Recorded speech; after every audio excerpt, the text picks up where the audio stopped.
IT job కోసం try చేస్తున్నారా? Coding tutor లో ట్రైనింగ్ తో పాటు స్టైఫండ్ అండ్ 100% జాబ్ గ్యారంటీ. నమస్తే, నేను Keshav. Welcome to Suman TV. మనతో పాటు జనసేన అధికార ప్రతినిధి రాయపాటి అరుణ్ గారు ఉన్నారు. అరుణ్ గారు నమస్కారం.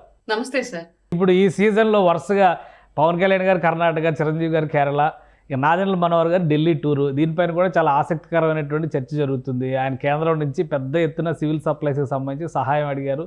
1,00,000 టన్నుల వరకు కందిపప్పు ఇవ్వాలన్నారు. అలానే అక్రమ మార్గాల్లో వెళ్ళినటువంటి సివిల్ సప్లైస్ ఇష్యూస్ పైన కొన్ని చర్యలు తీసుకోవడానికి కూడా లైన్ క్లియర్ చేస్తున్నట్టుగా తెలుస్తుంది. ఏంటి నాదెండ్ల మనోహర్ గారి టూర్ సారాంశం?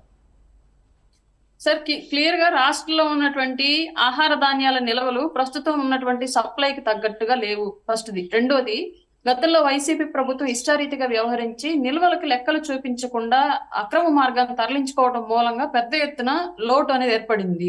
దీనికి సంబంధించి ప్రస్తుతం ఇప్పుడున్న ఇవ్వాల్సినటువంటి సరఫరా ప్రకారం పర్సంటేజ్, అలాగే లోటుగా ఉన్నటువంటి పర్సంటేజ్ రెండింటినీ కూడా తీసుకొచ్చుకోవాల్సిన అవసరం ఉంది. కాబట్టి స్వయంగా మనోహర్ గారే ఢిల్లీ వెళ్లారు.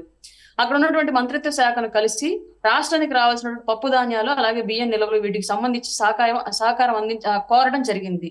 ఇంకొక విషయం ఏంటి అంటే, స్టేట్ దాటి జరుగుతున్నటువంటి ఈ అక్రమ రవాణా ఏదైతే ఉందో దాని మీద యాక్షన్ తీసుకోవడానికి కూడా ఇంటర్లింక్డ్ గా కొన్ని స్టేట్లతో ఇంటర్లింక్డ్ గా ఉంది ఈ మాఫియా మొత్తం.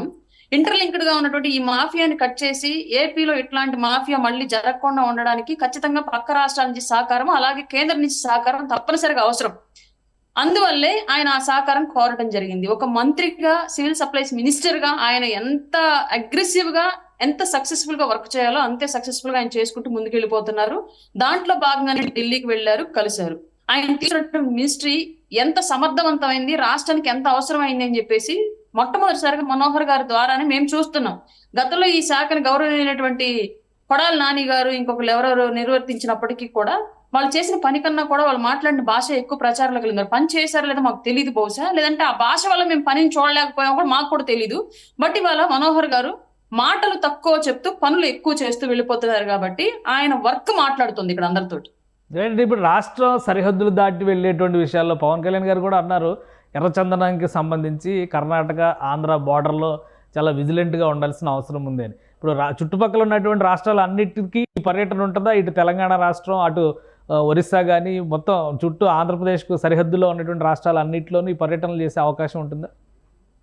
ఏపీకి ఉన్నటువంటి ఇబ్బందులను తొలగించడానికి ఏ రాష్ట్రంతో ఎలాంటి పర్యటనలు జరిపి ఎలాంటి సహకారం కోరాలి అన్నా నిర్మోహమాటంగా, నిస్సందేహంగా వెళ్లి కలిసి అడగడానికి సిద్ధంగా ఉన్నారు. దాంట్లో భాగంగానే మీకు చెప్పాను ఫస్ట్ లోనే, రాజకీయ వైరిగా ఉన్నటువంటి యూపీఏని కూడా రిక్వెస్ట్ చేయడానికి వెళ్లారు పవన్ కళ్యాణ్ గారు అని. ఇంకింతకు మించి ఆయన ఎంత నిస్వార్థంగా ప్రజల కోసం దిగి పని చేస్తున్నారన్నది మనం ఎక్కువగా మాట్లాడాల్సిన అవసరం కూడా లేదు.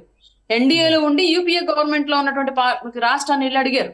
ఇంక మరి పక్కన ఉన్నటువంటి తెలంగాణ కానివ్వండి, ఇంకా తమిళనాడు కానివ్వండి, ఇప్పుడు ఆంధ్రప్రదేశ్ లో సరిహద్దులను పంచుకున్నటువంటి ఏ రాష్ట్రం గురించి ఎలాంటి హెల్ప్ కావాలన్నా సరే, ప్రజల మంచి కోసం, రాష్ట్ర అభివృద్ధి కోసం, రాష్ట్రంలో జరుగుతున్న నేరాల కట్టడి కోసం, వీటన్నింటికి సంబంధించి అన్ని రకాల చర్యలు మిగతా రాష్ట్రాలతో కోఆర్డినేట్ అయి తీసుకుంటారు. రైట్, థ్యాంక్ యూ అరుణ్ గారు, మీ అభిప్రాయాలను పంచుకున్నందుకు. ఇది స్పెషల్ డిస్కషన్. Keep watching.